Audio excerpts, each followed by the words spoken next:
लौटूंगा। लौट कर 2-3 दिन जितने लोगों से मिलकर पदयात्रा को सुचारू रूप से चालू कराने की जो प्रक्रिया है वो किया जाएगा।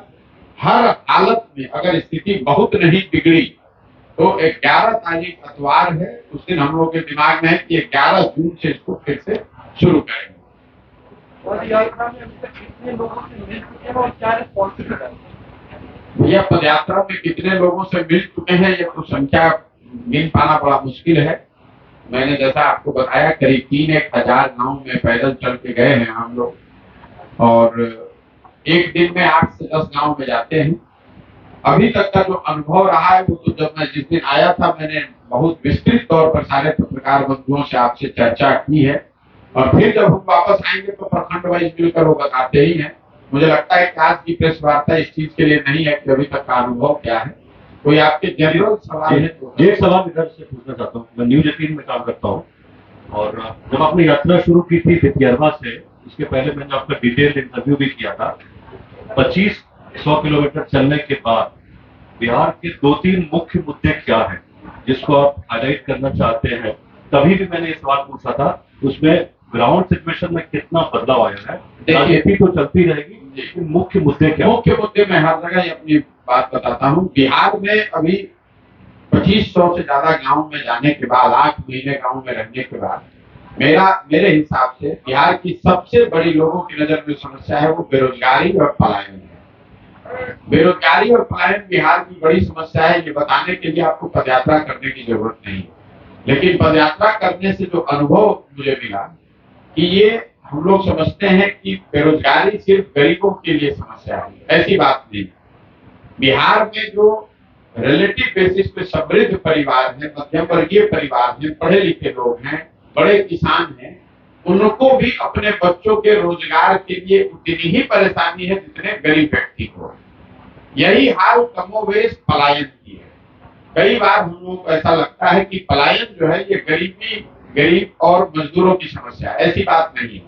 जब गांव में मैं गया हूँ 2500 गांव में, तो मैंने ये इसकी विकरालता का अनुभव किया है।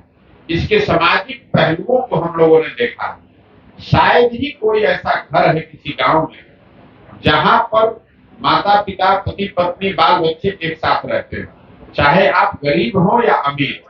पलायन यहाँ बिहार के हर परिवार की सच्चाई है। अगर आप गरीब हैं तो आपके बच्चे 18 साल 20 साल की उम्र में मजदूरी करने चले गए। अगर आप मध्यम वर्गीय परिवार के हैं, समृद्ध परिवार के हैं, तो भी 18-20 साल का जो बच्चा है या तो उससे पहले ही हॉस्टल में चला गया पढ़ने या आगे की पढ़ाई के लिए उसको बिहार छोड़कर जाना है, नौकरी करने उसको बाहर जाना है। आपके घर में जो वृद्ध है उसको चिकित्सा के लिए बाहर जाना है। कोई ऐसा परिवार, रेयर ही कोई मिलता है गांव में, जो परिकल्पना है परिवार की वो कहीं ना कहीं बिहार से खत्म हो गई। हम 7 महीने से पैदल चल रहे हैं तो लोग बता रहे हैं कि ये कितना बड़ा सेक्रीफाइस है कि अपने बाल बच्चों को छोड़कर ये पैदल चल रहे हैं, गांव में रह रहे हैं। लेकिन मैं रोज ये बताता हूँ कि बिहार के ज्यादातर परिवारों की ये सच्चाई है कि वो अपने बाल बच्चों के साथ रहने का सुख आपको नहीं है, चाहे आप गरीब हो या अमीर। जो अच्छे परिवार है, समृद्ध परिवार है, उनके भी बाल बच्चे उनके साथ नहीं रह रहे हैं क्योंकि यहाँ पढ़ने की, रोजगार की कोई व्यवस्था नहीं है। जो गरीब परिवार है उनके तो जीवन की नियति बन गई है कि साल में 10 दिन 15 दिन ही अपने घर के जवान जो लड़का है, बच्चा है, समांग है, मर्द है, आके रहता है। बाकी पूरे साल घर में महिलाएं और बच्चे और बूढ़े यही है। जो लड़का भी यहाँ जवान हो गया, 18 साल 20 साल का हो गया, उसको अपना घर, अपना परिवार, अपनी मिट्टी छोड़कर जाना है और तब तक बाहर रहना है जब तक उसका शरीर जवान है, साथ दे रहा है। जब वो आदमी थकता है, 50-55 की उम्र में वापस आता है, बाहर मजदूरी करना, नौकरी करना बंद करता है, तो उसके घर में जो जवान लड़का है वो वापस जाता है। यही स्थिति कमोवेश अच्छे परिवारों की भी है, जहाँ लोग नौकरी रिटायरमेंट के बाद गांव में लौटे हैं, लेकिन जब गांव में वो लौटे हैं तब उनके बच्चे उनके साथ रहने की स्थिति में नहीं है। तो मुझे लगता है कि बेरोजगारी और पलायन, इसकी विकरालता और इसका समाज पर जो असर है वो इतना गहरा असर है कि कहीं ना कहीं जीवन की लोगों ने इसकी सच्चाई मान ली है। अपने हस्बैंड के साथ रहना ये सोच ही नहीं है लोगों को मालूम है कि मेरा जो हस्बैंड है वो बाहर ही रहेगा। इसके बाद जो दूसरी सबसे बड़ी समस्या दिखी वो किसानों की समस्या। क्योंकि खेती यहाँ बहुत बड़ा विषय है, तो किसानों की यहाँ समस्या है। बोलचाल की भाषा में लोग गांव में बताते हैं कि पहले के जमाने में, आज से 15-20 साल पहले जो लोग खेती किसानी करते थे, वो अपना पेट भरने के साथ साथ मेहनत करके 2-4 कट्ठा जमीन खेत खरीद पाते थे हर 5 साल 10 साल में। आज किसानों की समस्या ये है कि हर किसान परिवार, अगर उनके घर में कोई बिजनेस व्यापार नहीं है, कोई नौकरी करने वाला नहीं है, तो हर 5 वर्ष में किसान को 1-2 कट्ठा जमीन बेचना, कोई घर में बीमार पड़ जाए, कोई शादी आ जाए तो उसको जमीन बेचनी है। और उसके पीछे जो वजह मुझे समझ में आई है पिछले 8-9 महीने में पैदल चल के, वो 3 वजह है। पहला, बिहार में भूमि सुधार को लेकर जो काम नहीं किया गया 75 साल में, भूमि का मालिकाना हक वो किसी को पता ही नहीं। 60% बिहार के लोग आज भी भूमिहीन हैं। देश में सिर्फ 38% लोग भूमिहीन हैं। बिहार में 60% लोगों के पास जमीन है ही नहीं। और उससे भी बड़ी बात यह है कि जो 40% लोगों के पास जमीन है, उनमें 90% मतलब 40 में 35 आदमी 2 बीघे से कम का मालिक है। जमीनों का फ्रेगमेंटेशन इतना हो गया है परिवारों में बंटवारा होने की वजह से, यहाँ जो किसान है वो एकदम बहुत छोटा किसान है।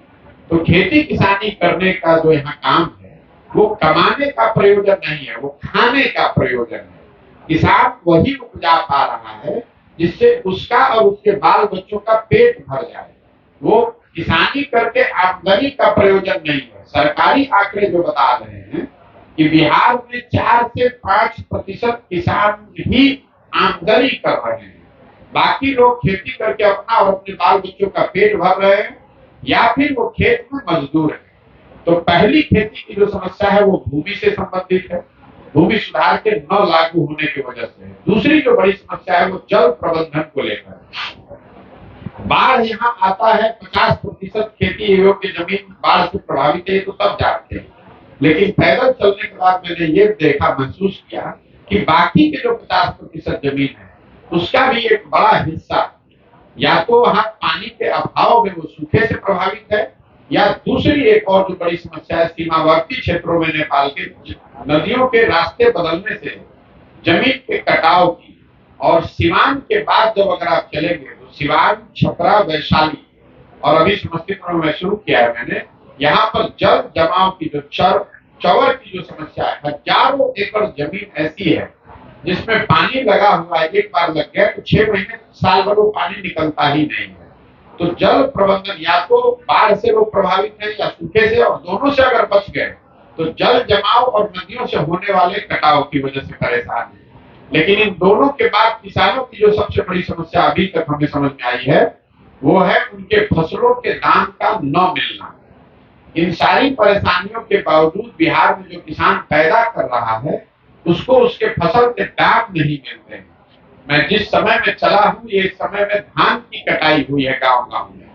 90% से ज्यादा लोगों ने बताया कि धान उन्होंने 1200 से 1500 के दर से बेचा, जबकि धान का आधिकारिक मूल्य है 2050 रुपया। कमोवेश यही स्थिति गन्ने की रही है, क्योंकि चंपारण, गोपालगंज, सीमान वाले, छपरा वाले एरिया में गन्ने की खेती पहले बड़े पैमाने पर होती थी।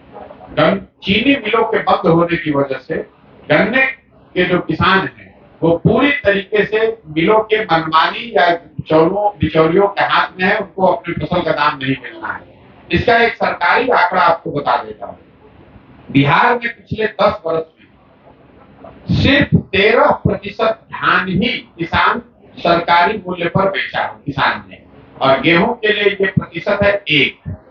अक्सर हम लोग कहते हैं कि पंजाब में किसान बहुत अच्छा है, तो आपके लिए बता देता हूं, पंजाब में पिछले 10 साल में 70% गेहूं, 70% धान और 75% से ज्यादा गेहूं सरकारी